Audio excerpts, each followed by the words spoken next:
एक होता है बैंक ओवरड्राफ्ट, ठीक है। दूसरा हमने पढ़ा था हमारे पास क्या होता है, लीजिंग। फिर हमने पढ़ा था हायर परचेज। लीजिंग में हमने ये पढ़ा था कि we buy the goods on rentals, हम रेंटल्स पे क्या करते हैं, किराए पर क्या करते हैं, चीजें लेते हैं। और हायर परचेज में हमने ये पढ़ा था कि हम लोग क्या करते हैं, चीज को बाय करते हैं इंस्टॉलमेंट में, मतलब चीज हमारी हो जाती है, चीज हमारी अपनी हो जाती है, ठीक है। लेकिन ये है कि हमें इंस्टॉलमेंट में उसके पैसे देने पड़ते हैं। उसके बाद हमने क्या गो थ्रू किया था, उसके बाद हमने लोन पढ़ा था। वॉइस क्लियर नहीं आ रही मेरी? बाकी लोग बताएं, क्या मेरी वॉइस क्लियर नहीं आ रही आप लोगों को? वॉइस क्लियर है? ओके। सो उसके बाद हमने ये पढ़ा था कि हमारे पास क्या नाम है, डिफरेंट सोर्सेज होती है। मॉर्गेज होता है। मॉर्गेज में क्या होता है कि अगर आपको कोई प्रॉपर्टी बाय करनी है, आपको कोई लैंड बाय करना है, तो बैंक वाले बोलते हैं कि भाई आप पैसे लेके भाग जाओगे। How we will cover the amount in case you do default, हम कैसे पैसे कवर करें? तो उसमें हम क्या करते हैं, बैंक वालों को बोलते हैं हमें लैंड लेना है, हमें प्रॉपर्टी लेनी है। तो बैंक वाले क्या करते हैं, हमें प्रॉपर्टी के लिए पैसे दे रहे होते हैं, हमें प्रीमिसेस बाय करने के लिए पैसे दे रहे होते हैं। तो उसके डॉक्यूमेंट्स उनके पास होते हैं। तो इसको हम कहते हैं मॉर्गेज, ठीक है। तो जो भी सोर्स ऑफ फाइनेंस है, पेपर में सवाल आएगा, पेपर में सवाल आएगा कि हमें मशीनरी बाय करनी है, कोई भी दो सोर्स ऑफ फाइनेंस बताओ। आपने लीजिंग उठाया, लीजिंग का एक एडवांटेज एक डिसएडवांटेज बताना है। आपने क्या नाम है, हायर परचेज सोचा हायर परचेज का एक एडवांटेज एक डिसएडवांटेज बताना है। पेपर में उसने कहा कि हमें बिजनेस को एक्सपेंड करना है, हमें बिजनेस को एक्सपेंड करना है और हमें बहुत ज्यादा अमाउंट की जरूरत है। आपने कहा लोन लें, आपने कहा बैंक लोन लेने। बैंक लोन में क्या होता है, फायदा क्या होता है, टाइम मिल जाता है, आपको प्लानिंग के लिए टाइम मिल जाता है, फिर आप आराम आराम से पैसे दे सकते हैं लेकिन इंटरेस्ट हर साल देना पड़ता है, ये एक इशू है। दूसरा तरीका क्या है, शेयर इशू करें। तो शेयर इशू करने का एक फायदा बताएं, नुकसान बताएं। शेयर क्या है, परमानेंट सोर्स ऑफ कैपिटल है, बिल्कुल वापस नहीं करना पड़ता, हमेशा के लिए पैसे आ जाते हैं। लेकिन शेयर इशू में क्या होगा, ऑनरशिप डाइल्यूट हो जाएगी, जो भी बंदा पैसा लगाएगा वो डिसीजन मेकिंग का पार्ट भी बन सकता है।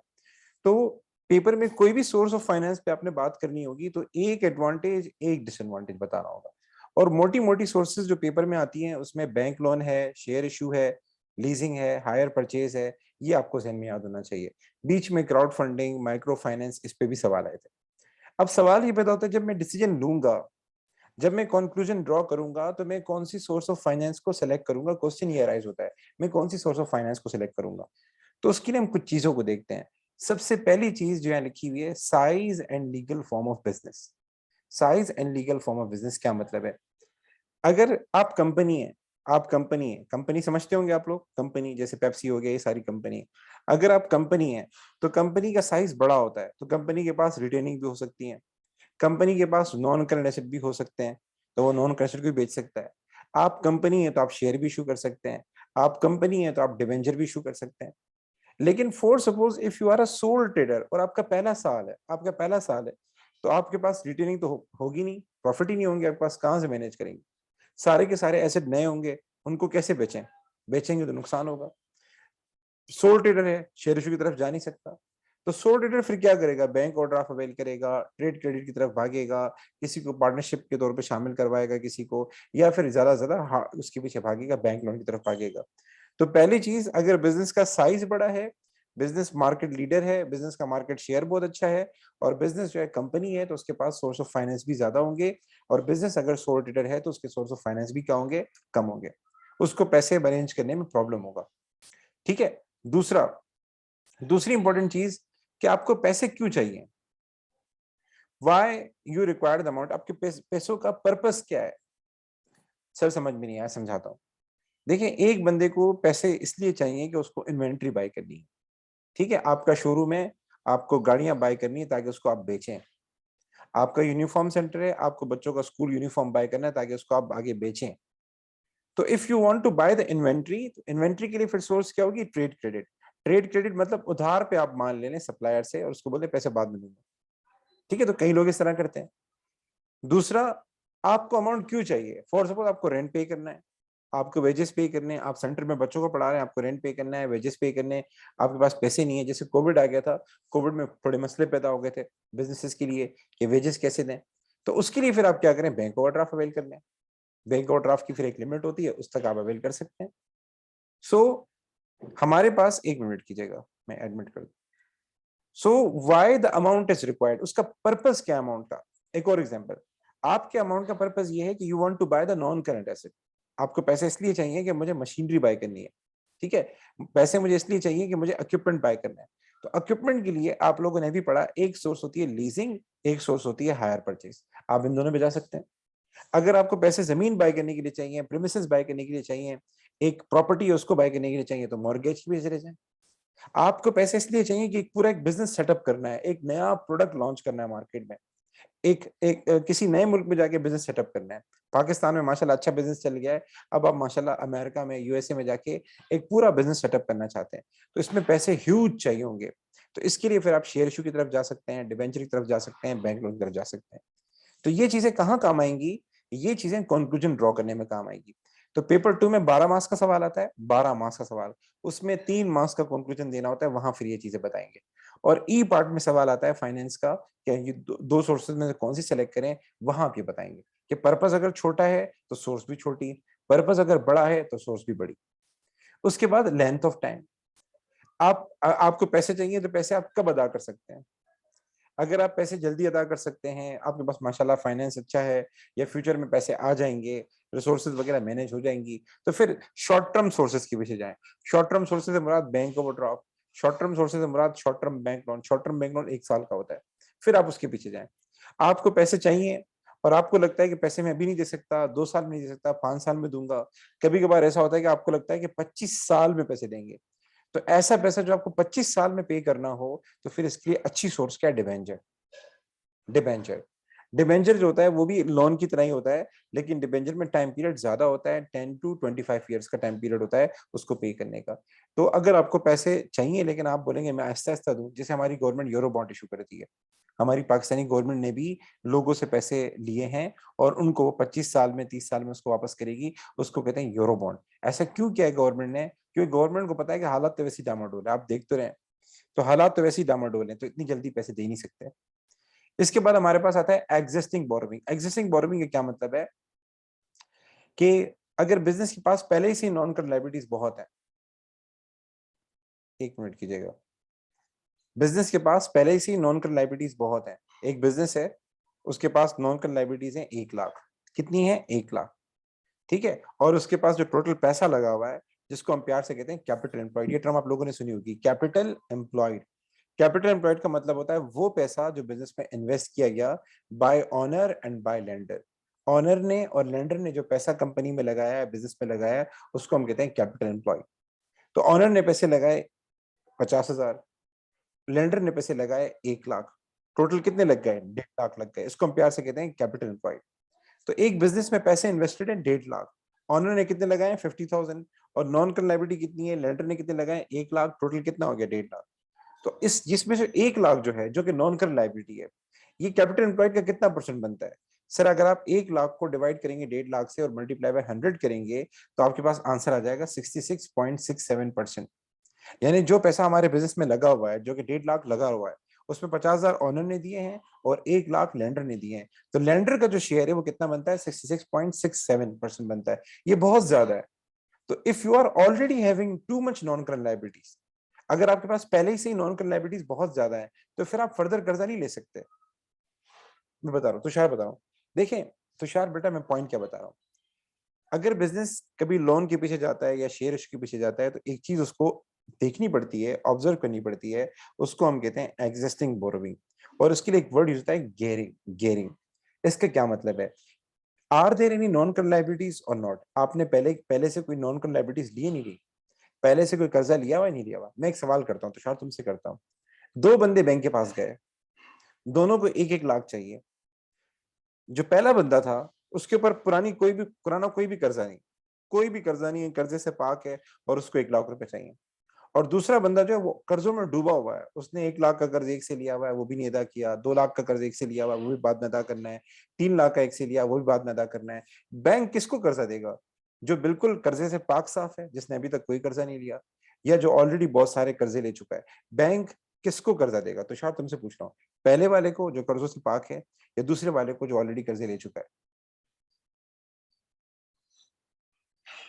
तुषार बेटा मुझे फर्स्ट को। रीजन, क्योंकि बैंक को पता है जो फर्स्ट टाइम बंदा है उसका, उसके ऊपर कोई भी बोझ नहीं है, उसके ऊपर कोई भी कर्जा नहीं है, जो भी प्रॉफिट होगा उसमें कोई इंटरेस्ट भी नहीं माइनस होगा। जो दूसरा बंदा है उसके पास ऑलरेडी बहुत बड़ा कर्जा है, उसको तो पहले वो अदा करना है।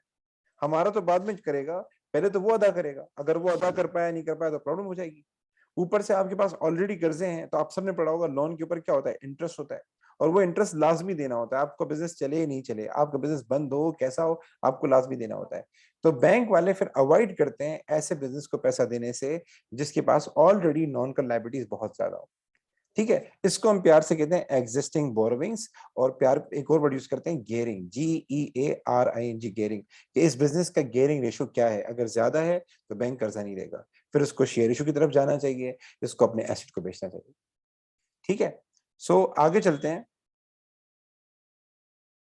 कुछ सोर्सेज ऐसी होती हैं कि जो ऑनरशिप को भी इफेक्ट करती हैं, हमें इस चीज को भी देखना चाहिए। लाइक फॉर सपोज आपको पैसों की जरूरत है, आपका अपना बिजनेस है, पेपर में सवाल आया तला का अपना बिजनेस है, तला want to become own boss, तला जो है वो इंडिपेंडेंट रहना चाहता है, तला जो है किसी और की क्या नाम है कंट्रीब्यूशन को लाइक नहीं करता, किसी और का आइडिया तला नहीं लेता। अब तला को पैसों की जरूरत है, आपको दो ऑप्शन दे दिए। एक ऑप्शन ये दे दिया कि तला का एक दोस्त है वो पार्टनर बनने को तैयार है, और दूसरा ऑप्शन आपको ये दिया कि तला जो है बैंक लोन जाके ले ले। दो ऑप्शन आपके सामने एग्जामिनर ने रख दिया है। पहला ऑप्शन ये कि तला का एक दोस्त है वो कर्जा देने को तैयार है, सॉरी पैसा लगाने को तैयार है, और वो पार्टनर बन जाएगा आपका। और दूसरा ऑप्शन ये दिया एग्जामिनर ने आपको कि तला जो है वो बैंक लोन ले ले। तो हमें कौन सा सेलेक्ट करना होगा? तो सवाल में पहले लिखा हुआ है तला क्या है, इंडिपेंडेंट है। तला want to become own boss, तला किसी और की पार्टिसिपेशन को लाइक नहीं करता। तो अल्टीमेटली तला किसको अपने साथ अपने किससे पैसे लेगा? बैंक वालों से पैसे लेगा, या अपने अपने दोस्त को एज अ पार्टनर अपने साथ शामिल करेगा? तो लाजिम बात है तला बैंक लोन लेगा। क्यों? क्योंकि तला अगर दोस्त से पैसे लेगा तो ये वापस तो नहीं करने हैं, लेकिन दोस्त डिसीजन मेकिंग में पार्ट बनेगा, मेरी इंडिपेंडेंस चैलेंज हो जाएगी। दोस्त मेरा पार्टनर बनेगा, इट मींस मेरा ऑन बॉस का चक्कर खत्म हो जाएगा, अब टू बॉस हो जाएंगे। तो जब भी आंसर देना हो केस स्टडी में, आपने कंक्लूजन देना हो, तो आप ये देख लीजिएगा कि बिजनेस की नेचर क्या है, बिजनेस के पास ऑलरेडी बोरोविंग्स कितनी है, ऑनर की टाइप क्या है, ताकि उसके हिसाब से हम डिसाइड कर सकें which option is the best, which option is the best, हम ये डिसाइड कर सकें। ठीक है, तो ये था हमारा सोर्स ऑफ फाइनेंस का चैप्टर। इसमें कोई सवाल हो तो पूछ सकते हैं आप लोग। हम अभी आगे चलेंगे कैश फ्लो फोरकास्ट पे। अच्छा जी, ये आपके पास एक डायग्राम नजर आ रही होगी, इस डायग्राम स्क्रीन पे आपको नजर आ रही होगी, ये एक डायग्राम। इस डायग्राम को पहले समझा दो, फिर मैं टॉपिक के ऊपर आऊंगा। इस डायग्राम में आप देखेंगे, ये डायग्राम है क्या, पहले मैं समझा दूं। ये है cash flow forecast. Cash flow forecast, cash flow forecast ये बताता है, कैश फ्लो फोरकास्ट फ्यूचर की प्लानिंग है। It is a future planning by the business about cash inflows and outflows. जो भी फ्यूचर में जाके हमारे पास कैश इनफ्लोज आएंगे, जो भी हमारे पास पैसा आएगा, और जो भी हमारे पास से पैसा जा रहा होगा, उसकी पहले से प्लानिंग, उसकी पहले से फोरकास्टिंग। क्या मतलब? देखें, मैं आपको पढ़ा रहा हूँ, मेरे घर के खर्चे होते हैं, मेरे घर की बहुत सारी कॉस्ट होती हैं, तो क्या ख्याल है मैं बगैर प्लानिंग के चलूंगा? कसक कह रही है सर आप बुक का कौन सा एडिशन यूज कर रहे हैं? बेटा मेरे पास बहुत सारी बुक हैं, ये एक और बुक है, ये होडर क्या नाम है, एक मार्क हॉडसन है, उसकी बुक है। ठीक है ना, आप लोग पढ़ते हैं होल्डर वालों की, ये कोई और बुक है। मैं आपको सारी बुक शेयर कर दूंगा। पर्सनली मैं आपको बोलूंगा, मैंने ग्रुप में एक रिवीजन गाइड शेयर की हुई है, वो रिवीजन गाइड बहुत अच्छी है। आप उस रिवीजन गाइड को फॉलो करें, आपकी बहुत अच्छी तैयारी हो जाएगी। और जब एग्जाम करीब आ जाएंगे ना, एग्जाम करीब आ जाएंगे, तो आपको एमएस पढ़नी पड़ेगी। Marking scheme is the best way to learn anything. अगर बिजनेस में ए स्टार लेना है ना, तो आप आखिरी जो 2 साल होते हैं ना, या जो भी आपका वेरिएंट है, अपने वेरिएंट की एमएस याद कर लें, रट लें बेटा, बता रहा हूँ, जिंदगी अच्छी हो जाएगी। ठीक है, तो मैं ग्रुप में शेयर कर दूंगा। तो मैं कैश फ्लो फोरकास्ट की बात कर रहा था, देखिए मैं आपके सामने मौजूद हूँ। तो क्या ख्याल है, मैं ऐसी जिंदगी गुजार रहा होता हूँ, पैसे आ रहे होते हैं, खर्च कर रहा होता, नहीं कभी ऐसे नहीं करता। मैं पहले से प्लानिंग करता हूँ कि भाई ये अगला महीना आएगा, उससे अगला महीना आएगा, उससे अगला महीना आएगा, मेरे कितने खर्चे होंगे, मेरे पास कितने पैसे आएंगे। ऐसे प्लानिंग मैं क्यों करता हूँ? ये मैं इसलिए करता हूँ ताकि अब मुझे पता है कि जून में कोई ट्यूशन नहीं होगी, जून में कोई स्कूल की सैलरी नहीं होगी, जुलाई में कोई ट्यूशन नहीं होगी, जुलाई में कोई भी स्कूल की सैलरी नहीं होगी। मतलब पैसा आना नहीं है, पैसा जाना तो है। जून में बहुत सारे खर्चे होंगे, गांव जाना है, घूमने फिरने जाना है, जुलाई में बहुत सारे खर्चे होंगे। तो इसका मतलब मुझे अभी से ही प्लानिंग करनी चाहिए ना इसकी, अभी से ही पैसे साइड पे रख देने चाहिए। अदरवाइज क्या होगा, अगर मैंने कैश फ्लो फोरकास्ट नहीं बनाया, पहले से प्लानिंग नहीं की, तो अल्टीमेटली क्या होगा, बिजनेस इंसॉल्वेंट भी हो जाते हैं। मैं आपको एक छोटी सी एग्जांपल दूं, आप लोगों ने नाम सुना होगा किंग फिशर। एक विजय माल्या है, बहुत बड़ा बिजनेसमैन है इंडिया का, किंग फिशर उसकी एयरलाइन कंपनी है। और क्या नाम है, बैंगलोर चैलेंजर, आपने टीम सुनी होगी आईपीएल के अंदर, वो उसको ओन करता है। आप यकीन नहीं करेंगे, उसका बिजनेस इंसॉल्वेंट हो गया, उसका बिजनेस बैंकरप्ट हो गया, खत्म हो गया उसका business. The only reason is उसको अपना बिजनेस बेचना पड़ गया। द ओनली रीजन इज उसके पास जहाज के फ्यूल के पैसे भी नहीं होते थे। यहां तक कि उसके जितने भी जहाज के पायलट थे वो खड़े हो गए, स्ट्राइक शुरू कर दी। क्यों? सैलरीज ही पे कर रहा था वो। यहां तक कि जो एयर होस्टेस हैं, अबे छोड़ो यार, फ्यूल के पैसे नहीं है, चल जाएगा। पायलट के पैसे नहीं, चल जाएगा। एयर होस्टेस बेचारी मासूम, उस तक के पैसे नहीं थे उसके पास। तो एयर होस्टेस के पैसे नहीं, पायलट के पैसे नहीं, फ्यूल के पैसे नहीं, अल्टीमेटली बिजनेस उसको किसी और को सेल करना पड़ गया और उसको आउट साइड लाइन होना पड़ गया। उस पर 8,000 अरब या 10,000 अरब रुपए का कर्जा अभी भी है। तो that only reason is business पहले से प्लानिंग नहीं करते कि फ्यूचर में कितना कैश आना है और फ्यूचर में कितना कैश जाना है, ताकि उसी के हिसाब से हम प्लानिंग करें कि किसी महीने में अगर हमारा कैश कम हो रहा है, किसी महीने में हमारे पास कैश कम हो रहा है, तो हम अभी से उसको मैनेज करें। जैसे मैंने बताया कि जून जुलाई में मेरे पास कैश कम होगा, तो मैं अभी से पैसे साइड लाइन कर रहा हूँ। क्यों? ताकि जून जुलाई में ऐसा नहीं हो कि मैं किसी से मांगने पड़ जाऊं या मांगने लग जाऊं। तो इसको हम कहते हैं cash flow forecast. Cash flow forecast भी फ्यूचर की कैश की प्लानिंग है। तो इसमें हम क्या करते हैं, ये बनाना नहीं होगा आपको, पेपर में बनाने का सवाल नहीं आएगा, पेपर में फिल करने का सवाल आएगा। आपको चीजें मिसिंग दी होंगी, उसको फिल करना होगा। तो पहले हम समझ लेते हैं, फिर इसके सवाल की तरफ आते हैं। इसमें सबसे पहले हम लिखते हैं इनफ्लोस, जो हमारे पास पैसे आ रहे हैं वो हम लिखते हैं। ठीक है, तो ये सवाल में आपको दिए होंगे। इनफ्लो से मुराद जो आपकी कैश सेल्स हो रही है, इनफ्लो से मुराद जो आपको रिसीवेबल पैसे दे रहा है ये। तो इस सवाल में देखें रिसीट्स दी हुई हैं। रिसीट जनवरी में कितनी आ रही है? 10। फेब में कितनी आ रही है? 15। और मार्च में कितनी आ रही है? 18। रिसीट्स का क्या मतलब है कि ये पैसे आ रहे हैं, ये कैश सेल्स हो रही है। ठीक है। इसके बाद दी हुई कैश आउटफ्लोस। कैश आउटफ्लो का मतलब पैसे जाना। हम परचेजेस करते हैं, पैसे जाएंगे।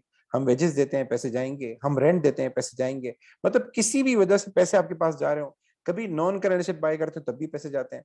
तो पेमेंट्स में देखें, इसने लिखा हुआ है 7, 27 एंड 12, ये पेमेंट्स हैं। तो सबसे पहले हम क्या करते हैं, अपनी रिसीट्स लिख देते हैं। रिसीट मतलब पैसे आ रहे हैं और पेमेंट मतलब पैसे जा रहे हैं। और उसके बाद टोटल करते हैं। तो रिसीट का टोटल करेंगे तो एक ही रिसीट है, 10 आ जाएगा। एक ही रिसीट है, 15 आ जाएगा। एक ही रिसीट है तो 18 आ जाएगा। ऐसे ही पेमेंट भी एक ही है तो 7 आ जाएगा। टोटल करेंगे 27 और ये टोटल करेंगे 12 आ जाएगा। उसके बाद हम निकालते हैं नेट। नेट का मतलब क्या होता है? Net net cash flow is the sum of inflow and outflow. जो पैसा आ रहा है और जो पैसा जा रहा है उसका हम सम करते हैं। सम करने का मतलब इनफ्लो प्लस में होता है और आउटफ्लो में नेगेटिव होता है। तो 10 में से 7 माइनस करेंगे, कितना आ जाएगा? 3 आ जाएगा। इनफ्लो प्लस में होता है, ये +15 है। +15 में -27 करेंगे, आपका आंसर -12 हो जाएगा। क्यों? क्योंकि पेमेंट ज्यादा है। इसी तरीके से ये 6 कैसे आया? ये 18 दिया हुआ है, 18 आपका इनफ्लो है, इसमें से आप माइनस करेंगे आउटफ्लो 12, आपके पास आ जाएगा 6। तो नेट कैश फ्लो क्या होता है? इनफ्लो में से आउटफ्लो माइनस करते हैं, नेट कैश फ्लो आ जाता है। उसके बाद बेटा हमें ये देखना होता है हमारा क्लोजिंग बैलेंस कितना है। हमारा बेटा, मेरी मेरी आवाज सही आ रही है आप लोगों को? प्लीज मुझे बताएं, अगर मेरी आवाज कट रही हो, आवाज साफ नहीं आ रही हो तो प्लीज बताएं। आवाज कसक बेटा बिल्कुल सही आ रही है, मतलब कोई बीच में कोई रिकॉर्ड वगैरह कुछ कटना वगैरह कुछ भी नहीं है। तुषार बेटा, मैं ये सेशन रिकॉर्ड भी कर रहा हूँ। मैंने ये सेशन जो है रिकॉर्ड पे भी लगाया हुआ है। तो आप परेशान नहीं हो ना, मैं ग्रुप में रिकॉर्डिंग दे दूंगा। ठीक है ना, ग्रुप में रिकॉर्डिंग दे दूंगा, क्योंकि हमारा कोर्स बहुत रहता है और बहुत सारी चीजें कवर करनी है। हमें ये इसी इसी महीने में कोर्स पूरा करना है, वरना काम नहीं हो पाएगा, आगे पेपर्स भी करने हैं हमें। अच्छा जी, सो मैं रिकॉर्डिंग दे दूंगा, वहां से देख लेना बेटा तुम। सो ये देखिए, ये नेट कैश फ्लो आ गया हमारे पास। इसमें हम ओपनिंग को प्लस करते हैं। ओपनिंग सवाल में दिया होगा, ओपनिंग बैलेंस सवाल में दिया होगा, मैं अभी आपको सवाल भी करा रहा हूँ। तो ये ओपनिंग बैलेंस दिया हुआ है 5। 5 में मैंने 3 को प्लस किया, कितना आ गया? 8। 8 मेरा हो गया जनवरी का क्लोजिंग बैलेंस। अब ये जो जनवरी का क्लोजिंग बैलेंस है, ये आगे ओपनिंग बैलेंस बन जाएगा। ये फेब का ओपनिंग बैलेंस बन जाएगा। आपने पढ़ा होगा ना, जब एक चीज सीडी होती है एक किसी महीने के अंदर, तो वो अगले महीने में बीडी हो जाती है। तो 8 के अंदर -12 करेंगे तो कितना आ जाएगा? -4। अब ये क्लोजिंग बैलेंस हो गया फेब का। -4 को एज अ ओपनिंग बैलेंस लिखेंगे मार्च का। तो 6 हमारे पास नेट कैश फ्लो आ रहा था, 6 में -4 करेंगे, ये आ जाएगा 2। तो इस तरीके से हमारे पास क्या होता है, कैश फ्लो फोरकास्ट बनता है। मैं इसका एक छोटा सा सवाल आपको करा दूं, ताकि आपको चीजें जो है क्लियर हो जाए। एक मिनट वेट कीजिएगा, जस्ट वेट कीजिएगा।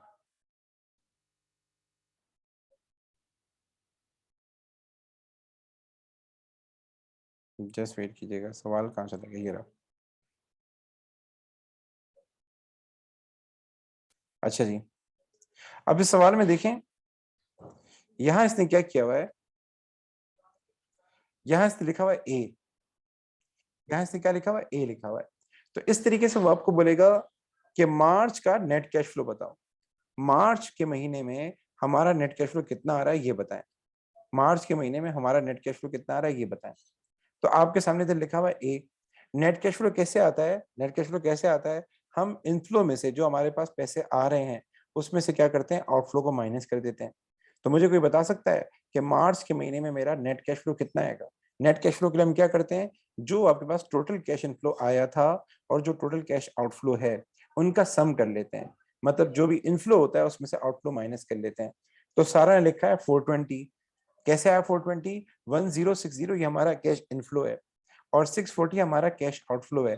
तो 1060 में से हम 640 माइनस कर देंगे, ये आ जाएगा 420। ठीक है बेटा। अच्छा जी, इसके बाद सर वो ये कह रहा है, अगला पार्ट क्या है कि ये बताएं हमारी बी की वैल्यू कितनी आएगी। जो अप्रैल का महीना है, अप्रैल के महीने का क्लोजिंग बैलेंस कितना आएगा? तो क्लोजिंग बैलेंस फाइंड करने के लिए दो चीजें चाहिए होती हैं, दो चीजें। एक तो उस महीने का नेट कैश फ्लो चाहिए होता है, अगर आप अप्रैल में खड़े हैं तो अप्रैल का हमें नेट कैश फ्लो चाहिए होगा, और उसके अंदर फिर ऐड करते हैं हम लोग ओपनिंग बैलेंस। क्या ऐड करते हैं? ओपनिंग बैलेंस ऐड करते हैं। तो कोई मुझे बता सकता है आप में से कोई कि क्लोजिंग बैलेंस कितना आएगा? सारा के अलावा बाकी लोग भी बताएं, स्पेशली हमारे पास बहुत सारे मर्द मुजाहिद बैठे हुए हैं, हमारे पास बॉयज वगैरह मौजूद हैं। बॉयज की तरफ से आवाज नहीं आ रही बेटा, बॉयज ने आज साइलेंस डे मनाया हुआ है शायद। ताहा बेटा, उमर बेटा, कुछ एनर्जी दिखाएं अपनी आप लोग, और मुझे बताएं कि ये हमारे पास नेट कैश फ्लो आ रहा है -180 और ओपनिंग बैलेंस आ रहा है 390। ये बताएं हमारा क्लोजिंग बैलेंस कितना आएगा अप्रैल के महीने का? B quick guys. फातिमा बेटा भी मौजूद है। बॉयज, जी जी जी जी फातिमा बेटा, ऐसे ही करते हैं, ऐसे ही करते हैं। जो भी ओपनिंग बैलेंस होता है उसमें ऐड करते हैं। अगर ओपनिंग बैलेंस माइनस में होगा तो फिर आप उसमें, यानी वो भी ऐड ही होगा एक किस्म का। जो ओपनिंग बैलेंस होता है और जो नेट कैश फ्लो होता है दोनों का सम करते हैं। तो यहाँ नेट कैश फ्लो माइनस में है तो उसको माइनस में लिखेंगे, ओपनिंग बैलेंस प्लस में है तो उसको प्लस में ही लिखेंगे। जी बेटा। ओके। काफी सारे बच्चों ने कहा कि सर जो आंसर हमारे पास आ रहा है वो कितना आ रहा है? वो आ रहा है हमारे पास 210 आंसर आ रहा है। सर 210 कैसे आया? हमने -180 किया, -180 लिया, ये सवाल में दिया हुआ है नेट कैश फ्लो -180, और इसमें हमने किया +390, हमारे पास क्या आंसर आ गया? 210। बेटा बहुत आला। बॉयज की तरफ से खामोशी छाई हुई है, लग रहा है आज कोई गमगीन बात हुई है, आज कोई सीन हुआ है, इसलिए बॉयज सारे खामोश लगे पड़े हैं। चले बेटा, कोई बात नहीं है, जिंदगी में कभी कभी टाइम आता है लाइफ के अंदर खामोश रहने का, तो कोई इशू नहीं है। अब आ जाए इस सवाल पे। अब इसमें मुझे आप लोगों की मदद चाहिए बेटा। मार्च का महीना है बेटा, मार्च का महीना है। बॉयज बेटा शो करे अपनी ताकत को। मार्च के महीने में मुझे नेट कैश फ्लो बताएं कितना आ रहा है। पेपर में ऐसे ही सवाल आएगा, वो बोलेगा कि नेट कैश फ्लो बताएं कितना आ रहा है। मार्च के महीने का नेट कैश फ्लो बताएं। कसक ने आंसर दे दिया, ठीक है बेटा। B quick guys.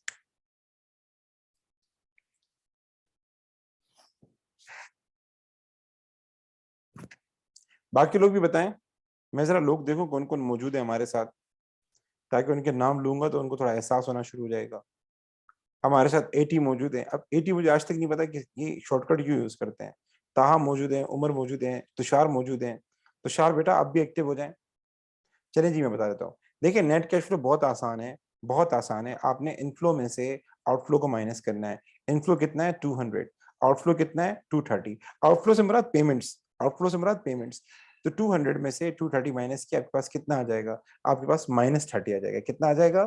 -30 आ जाएगा। अब आते हैं ओपनिंग बैलेंस के ऊपर। तो ओपनिंग बैलेंस अगर पहला महीना होगा तो सवाल में दिया होगा, अगर दूसरा महीना होगा तो इससे जो पिछले वाले महीने का क्लोजिंग था वो यहाँ ओपनिंग बन जाएगा। तो यहाँ क्लोजिंग कितना है? -10। क्लोजिंग कितना है फरवरी का? अगर फरवरी का बैलेंस सीरी -10 आ रहा है तो मार्च का ओपनिंग बैलेंस कितना होगा? वही -10 होगा। तो फरवरी के महीने में हमारे पास -10 आ रहा है क्लोजिंग बैलेंस, ये मार्च के महीने का ओपनिंग बैलेंस हो जाएगा -10।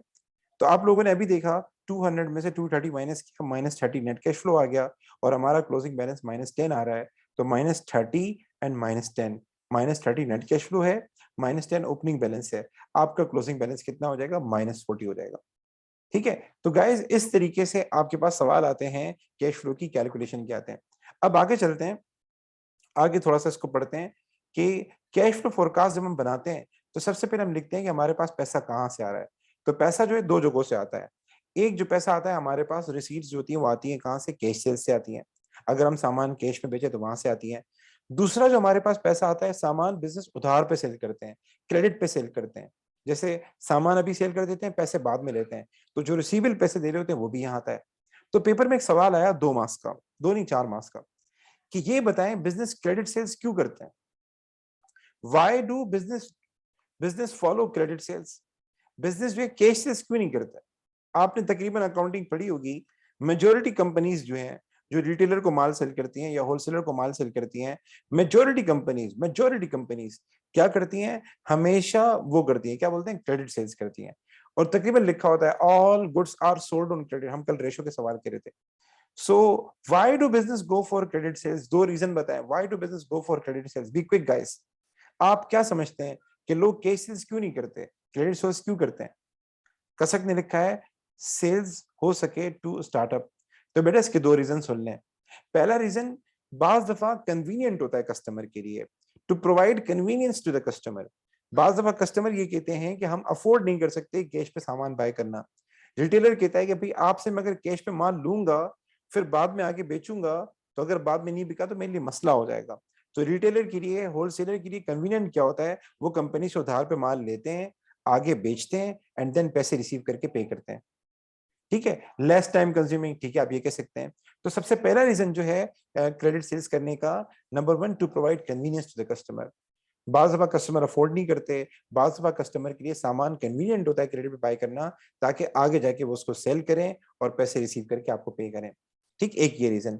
दूसरा, माइट बी कंपेटिटर, क्या नाम है, to increase sales and to overcome the competition. बाज दफा क्या होता है, आपके कंपेटिटर्स भी क्रेडिट सेल्स कर रहे होते हैं एज अ प्रोमोशनल स्ट्रेटेजी। आपके जितने भी कंपेटिटर्स हैं, आपके जितने भी राइवल्स हैं, वो सारे के सारे क्रेडिट सेल्स कर रहे होंगे। तो लाजिम बात है, अगर आपने क्रेडिट सेल्स नहीं की तो आपकी प्रोडक्ट की फिर क्या होगी, सेल्स कम होगी। तो इस चीज को ओवरकम करने के लिए, इस चीज को मैनेज करने के लिए बड़े बड़े बिजनेस क्या करते हैं, हमारा कंपटीशन कम हो तो वो भी क्या करते हैं, क्रेडिट सेल्स करते हैं। तो ये हमारे पास 2 रीजन हो गए, बाकी रीजन भी आप लोगों ने दिए, अच्छे हो सकते हैं। अब सर आगे चलते हैं।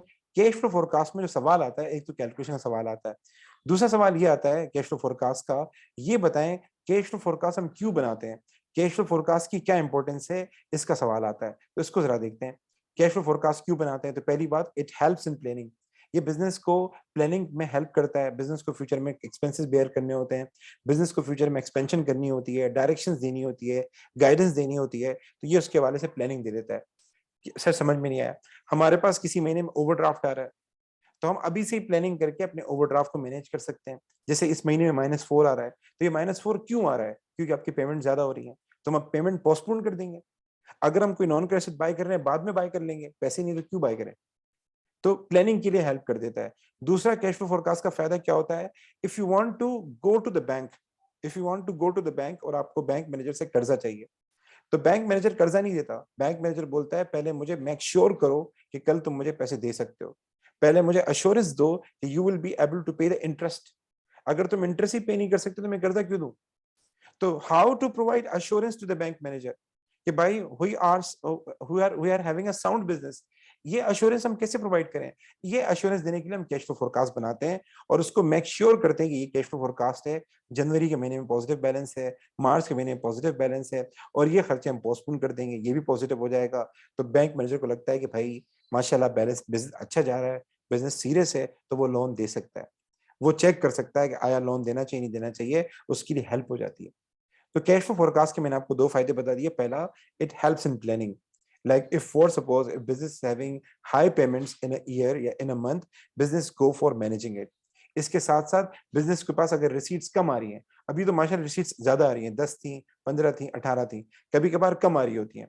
तो कम आने की वजह क्या होती है कि रिसीवर हमें लेट पैसे दे रहा होता है, तो हम रिसीवर को बार बार मैसेज करते हैं, अपनी क्रेडिट कंट्रोल पॉलिसी अच्छी कर देते हैं ताकि वो टाइम पर पैसे दे। कभी कभार पेमेंट ज्यादा हो रही होती है, देखें 7 से 27 हो गई, फिर 12 हो गई, तो पेमेंट ज्यादा क्यों हो रही है, हम इसके बारे में सोचते हैं। हो सकता है हम अननेसेसरी एक्सपेंसेस कर रहे हो, हम फालतू में प्रमोशन के खर्चे कर रहे हो, एडवर्टाइजमेंट कर रहे हो, हम उसको पोस्टपोन कर सकते हैं। तो कैश फ्लो फोरकास्ट में प्लानिंग में भी हेल्प करता है। और कैश फ्लो फोरकास्ट जो है हमें, अगर हमें बैंक लोन चाहिए तो it provide an assurance to the bank manager that business is performing well. तो ये चीजें थी हमारे पास कैश फ्लो फोरकास्ट के बारे में। यहाँ तो कोई सवाल हो तो पूछें। अभी हमें ये पढ़ना होगा, हमारा जो अगला टॉपिक है वो ये है कि अगर हमारे पास, चलो ये भी करवा ही देता हूँ कि हमारे पास बैंक ओवरड्राफ्ट आ रहा है, हमने कैश फ्लो फोरकास्ट बनाया, जनवरी के महीने में हमारा बैलेंस माइनस में जा रहा है, फेब के महीने में हमारा बैलेंस माइनस में जा रहा है, मार्च के महीने में बैलेंस हमारा माइनस में जा रहा है, तो क्या करें? तो उसके लिए कुछ करना होगा ना। तो व्हाट शुड वी डू? अगर जनवरी के महीने बैलेंस माइनस में जा रहा है, बहुत पेमेंट्स हो रही है, पैसे आ नहीं रहे, फरवरी में बहुत पेमेंट्स हो रही हैं, सप्लायर को पेमेंट कर रहे हैं, वेजेस पे कर रहे हैं, पैसे आ नहीं रहे, क्या करें? तो उसके डिफरेंट तरीके हैं। सबसे पहला तरीका, अपनी रिसीट्स को बढ़ा दें, अपनी रिसीट्स को बढ़ा दें। रिसीट्स को कैसे बढ़ाएं? आस्क फ्रॉम रिसीवर टू पे अर्लियर। आप ट्यूशन में बच्चों को पढ़ाते हैं, 10 दिन का टाइम देते हैं, 15 दिन का टाइम देते हैं, उनको बोले भाई पहले दिन पैसे लेकर आ जाओ, खुदा का वास्ता है पहले दिन पैसे लेकर आ जाओ। अब ये बैठ के मैं आपको ये प्रमोशन नहीं कर रहा कि आप मुझे पहले पैसे दें, ऐसी कोई बात नहीं है, आप सारे अच्छे बच्चे हैं। मैं ये बोल रहा हूँ कि बहुत सारे बिजनेस क्या करते हैं, 2-2 महीने का टाइम देते हैं, क्रेडिट पीरियड देते हैं, तो उसमें बहुत देर हो जाती है। आप क्रेडिट पीरियड 1 महीने का दें, 15 दिन का दें, ताकि पैसे जल्दी मिले। सर समझ में नहीं आया। मैंने जनवरी में सेल्स की 2 लाख की और 2 महीने का टाइम दिया, मुझे पता है पैसे कब मिलेंगे, जनवरी के महीने में नहीं मिलेंगे, फेब के महीने में नहीं मिलेंगे, मार्च के महीने में मिलेंगे। तो सेल्स जनवरी में हुई है 2 लाख की, पैसे कब मिल रहे हैं आपको? मार्च में। सेल्स फेब में हुई है, पैसे कब मिल रहे हैं? फेब में नहीं मिल रहे, मार्च में नहीं मिल रहे, कब मिल रहे हैं? अप्रैल में जाके मिल रहे हैं। तो आप टाइम इतना ज्यादा क्यों दे रहे हैं? 2 महीने का टाइम क्यों दे रहे हैं? आप 15 दिन का टाइम दें, जनवरी में सेल की, जनवरी में पैसा आ जाएगा। ठीक है, इससे होगा क्या, पैसे जल्दी आ जाएंगे, लेकिन हो सकता है रिसीवेबल नाराज हो जाए। रिसीवेबल बोलेगा सर बाकी लोग 2-2 महीने का टाइम देते हैं, आप 15 दिन में पैसे लेते हैं, हम घर जा रहे हैं भाई, हम आपके पास ट्रेड नहीं कर सकते। उसके अलावा सर आपको पैसे क्यों चाहिए? पेमेंट्स करनी है, तो पेमेंट्स क्यों जल्दी कर रहे हैं? पेमेंट स्लो कर लें। आपको रेंट देना है, तो रेंट ज्यादातर लोग एडवांस पे करते हैं, आप आखिर में दें। आपको क्या नाम है, वेजेस पे करनी है, वेजेस पहली तारीख को मत दें, 7 तारीख को दें, थोड़ा और लेट करके दें। तो ये इससे क्या हो जाएगा, पेमेंट्स थोड़ी मैनेज हो जाएंगी, पेमेंट्स थोड़ी कम हो जाएंगी। लेकिन इशू क्या है, जब सप्लायर को लेट पेमेंट करोगे, बाकी लोग एडवांस पैसे देते हैं, रेंट, आप जो है रेंट आखिर में देते हो, सप्लायर क्या हो जाएगा, नाराज हो जाएगा। बाकी लोग कैश पे माल लेते हैं, आप जाके उधार पे माल ले रहे हो, सप्लायर क्या हो जाएगा, नाराज हो जाएगा, सर बाकी लोग कैश पे ले रहे हैं, आप उधार पे ले रहे हैं, फलान फलान। तो सप्लायर के साथ ताल्लुकात खराब हो सकते हैं, और हो सकता है कि वो आगे आपको उधार पे माल सेल नहीं करे। उसके अलावा सर आपका बैंक ओवरड्राफ्ट क्यों आ रहा है? आप नॉन क्रेडिट बाय करना है, आपका बैंक ओवरड्राफ्ट क्यों आ रहा है? आपने कोई प्रमोशन करने का सोचा हुआ है, डिले कर लो भाई, क्यों अभी बाय कर रहे हो? सर का जून के महीने में माइनस में बैलेंस आएगा, जुलाई के महीने माइनस बैलेंस आएगा, क्यों? वो कोई प्रोजेक्ट पे पैसा लगाना चाहते हैं, आप बाद में लगा लें, जब आपके पास पैसे हैं नहीं तो क्यों लगा रहे हैं आप? सो डिले कर दें। इससे ये हो जाएगा, आपकी प्रोडक्टिविटी पे थोड़ा इम्पैक्ट पड़ेगा, लेकिन ये कि फ्यूचर में आप उसको मैनेज कर लीजिएगा। और उसके अलावा क्या नाम है, आप कोशिश करें, अगर आप रिसीवेबल से पैसे जल्दी नहीं ले सकते, सप्लायर को लेट पैसे नहीं दे सकते, तो आप कुछ ऐसा करें कि पैसे आ जाएं। क्या मतलब, लोन ले लें। चलो लोन नहीं ले सकते, अपना कोई नॉन करेंट एसेट बेचते हैं। सर ये भी नहीं कर सकते, सेल एंड लीज बैक कर लो। सेल एंड लीज बैक में क्या होगा, एसेट तो चला जाएगा, पैसे आ जाएंगे। बहुत सारे खर्चे आप कर रहे हैं, आपको नॉन करेंट एसेट बाय करना है, मशीनरी बाय करनी है, तो सारी पेमेंट आज क्यों दे रहे हैं? हायर परचेज कर लें, आहिस्ते आहिस्ते पेमेंट करें। आपको नॉन करेंट एसेट बाय करना है, तो 1 करोड़ का नॉन करेंट एसेट बाय कर रहे हैं, तो अभी पेमेंट क्यों कर रहे हैं? आप उसको वो कर लें, क्या बोलते हैं, लीजिंग। लीजिंग कर लें, पेमेंट थोड़ी कम हो जाएगी। तो ये हमारे पास तरीका होता है कैश फ्लो फोरकास्ट को मैनेज करने का, अगर आपके पास आउटफ्लो माइनस में आ रहा हो तो ये पढ़ना पड़ेगा बेटा। तो इस पूरे कैश फ्लो फोरकास्ट में इंपॉर्टेंस पढ़नी है कैश फ्लो फोरकास्ट की। नंबर 2, कैश फ्लो फोरकास्ट को हम कैसे मैनेज करेंगे, अगर कैश शॉर्टेज आ रहा है उसको कैसे मैनेज करेंगे। And number 3, cash flow forecast की कैलकुलेशन कैसे होती है। ये 3 चीजें हमने सीख ली, बाकी इंशाल्लाह हम कल करेंगे। यहाँ तक कोई सवाल हो तो पूछ सकते हैं।